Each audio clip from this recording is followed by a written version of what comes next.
So, yeah, here I am again. It's June 20th. It's a very sunny, beautiful day out. Monday.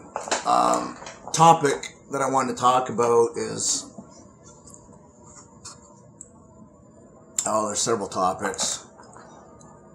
Why I'm not centered on my webcam. Why I'm over here when I should be over here.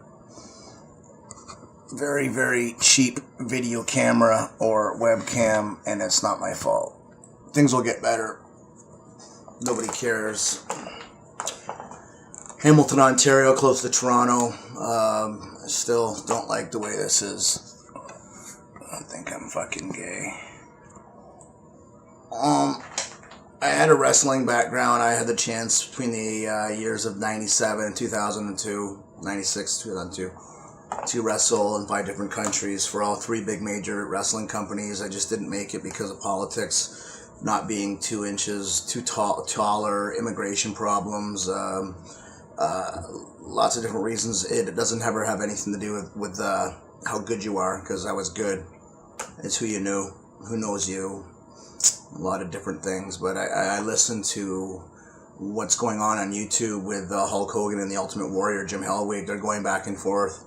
Well, Jim's pretty pissed, and if anybody's ever been in the wrestling world, they know that Hulk Hogan isn't really what he portrays himself to be, so that's interesting.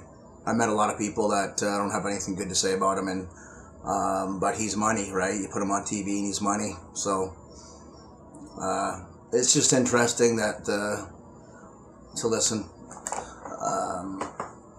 I'm just learning how. Well, I've watched YouTube for years, but people upload stupid stuff and they never really use it to try to advance themselves or push themselves or get them recognized. And I'm going to try to do that. It's not always going to be me sitting behind the camera in a dumb little apartment. I'm going to do outside stuff. I'm going to be creative. I want to use my name. Peter Parker is a pretty unique name. Yeah, it's Spider-Man. It's not trademark. Spider-Man's trademark, but I remember once trying to get my information, my pictures and videos and stuff to Stan Lee's office, and they hung up. So that's politics, right? And if you know anything about Hollywood, it's run by a certain religion. If you're not Jewish, you're not in. And a lot of nepotism, which means friends get friends jobs. It's just like any job. It's who you know how to get into a union, into a city position. It's a very, very cliquey place. The wrestling world is no different. Doesn't matter. Some of the worst wrestlers had jobs and they stunk up the place, and it's because they were friends with somebody and they stunk. And they still do. Watch WWE. Watch TNA has good quality stuff, like matches, but nobody can compete with Vince McMahon. He rules the world with everything. So, and then you have your MMA, Dana White and the 2 owners with their shows and their talent and their pay-per-views. I love talking about stuff like that, and I love movies. I think once you become a professional wrestler and you learn, it takes 2 years to kind of master your craft, and then another 2 years to get really good. You understand when you perform, even in theater. I have so much respect for the people that work in the theater and they put on plays, or professional musicians that play in front of 10, 15,000 people.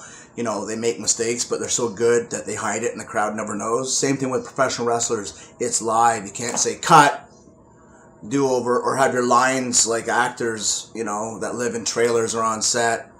And it's so hard, to cut. What's my line? Okay, makeup, do my hair, get my teeth whitened. It's bullshit. There are some really good actors, but they're long gone. The old ones.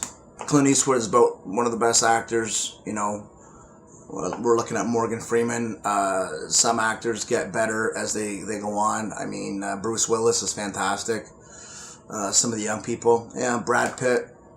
Good. Bradley Cooper's taking over right now. Vince Vaughn, classic. Robert Downey Jr. has had a second, third life. Mickey Rourke, love him. You know, Hollywood forgot about Mickey Rourke. He did a lot of amazing things, and then when someone gave him a chance, you know, to do The Wrestler, he basically spent his own money. He sold things. He had his house and no furniture, and his dogs. His Barbara Walters, you know, interviewed him about The Wrestler, and he was nominated with Marissa Tomei. Did a wonderful job in that. You know, you ask any professional wrestler that lived on the road like I did in Atlanta, Florida, Tennessee, Puerto Rico, Australia.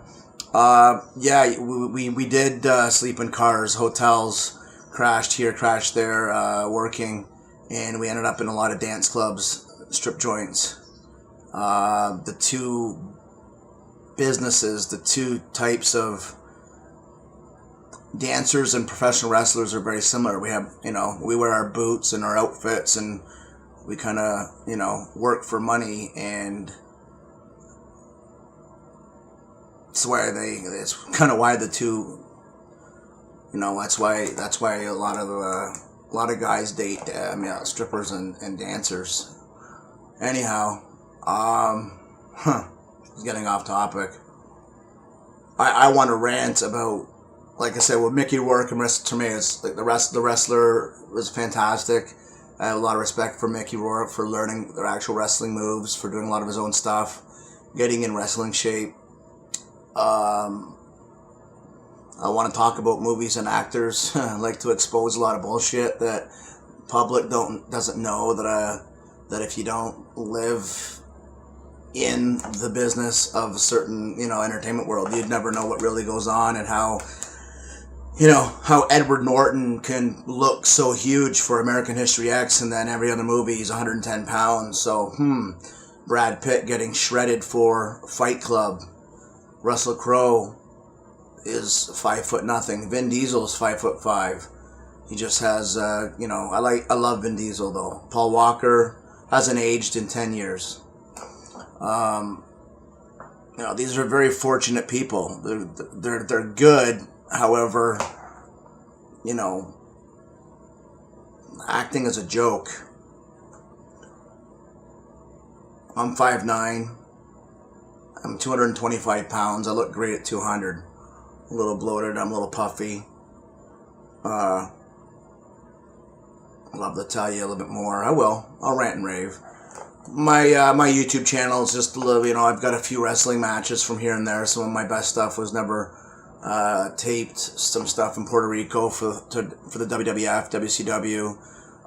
Never got a chance to get it on tape. Wrestled over 800, 900 matches all over the world, and during a time where you didn't have your own video camera and you couldn't tape yourself or be egotistical and vain and have somebody take pictures of you.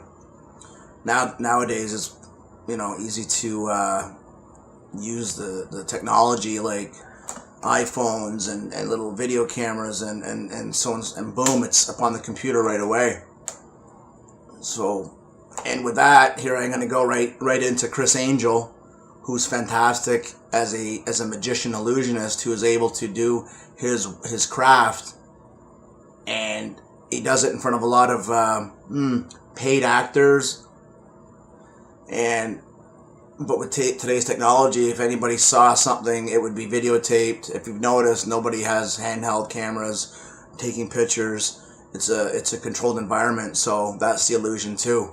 But he is fantastic. Him and David Blaine, they're awesome. I love Chris Angel. He deserves everything he's worked hard for. He's the master of his craft. A lot of respect. And but these are the things I would talk about. Reality television. There's no such thing, people.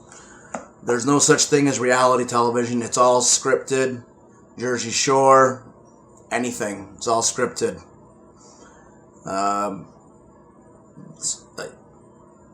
People love train wreck TV. I mean, I live in Canada, and we have a shitty TV. It's crappy. And that's why Canadian actors get on to Hollywood. There's nothing going on here. And it's pretty terrible. And, you know, myself, I could write, I could produce, direct, and make some wicked TV, but it would, I don't know. I'm just one man. there again, there has been many people in our past that one person, you're only one man. Well, they erect statues for one man, you know, that have changed the world. Lots of people, lots of single human beings have done great acts and taken risks and changed the world that we live in. I could list them. But these are the things I want to talk about. It's the Peter Parker perspective, my attitude. I hope I'm going to make tons. I don't care who watches them, where it goes. If I like what I'm saying and I like the way I'm dressed, I'm going to record them, put them on, on a, not a disc anymore. We have different multimedia memory sticks, and I'm going to send it off, and I'm going to rant and try to use my attitude, my views, my young boyish looks, my name being, it's really Peter Parker. People always say, that's not your real name, there's no way, ha ha ha, Spider-Man. Don't get me started on Tobey Maguire, and now they're rebooting it with a younger guy. They should do it differently. They should go with an older something, try a different angle. We can talk about, like I said, the best superhero movies. Captain America should be great. Thor, Iron Man 1 and 2 was brilliant. You know, the Avengers is going to stink. The best Batman has been Christian Bale because of the director, the writer, Christopher Nolan, the way he's written it. Everything has made sense. Michael Keaton did a great Batman. I could go on. But, again, these are just some topics. I just want to talk and talk and talk. Sometimes I'll be dressed like a bum. Maybe I'll dress up, do some outside stuff. But, maybe I can do 500 episodes of the Peter Parker perspective. And we live in a small little town, Hamilton, and we have a couple of stations in Toronto. And the top dog in Toronto was George Drombolopoulos, called The Hour, who paid his dues. He went from radio and he plugged away, and he interviews people. He gets paid to sit and talk and interview people, and I just think that's the biggest joke of a job. It really is. He does a good job, but he's got a lot of people who work around him, Anyway, I'm signing off. Again, it's Monday, June 20th. Who knows, I might do 5 of these a day until somebody emails me, calls me, and says, hey, I like the way you look, I like the way you talk, I like your no shit, bullshit, kind of speak your mind. You've got a lot of life experiences, and I will tell you. I don't know what if I should name each episode, but it'll get out there. I'll figure out how to get my face, my name, my attitude, my views, my conspiracy theories. I'll get it out there. Anyway, signing off, Peter Parker. Ciao.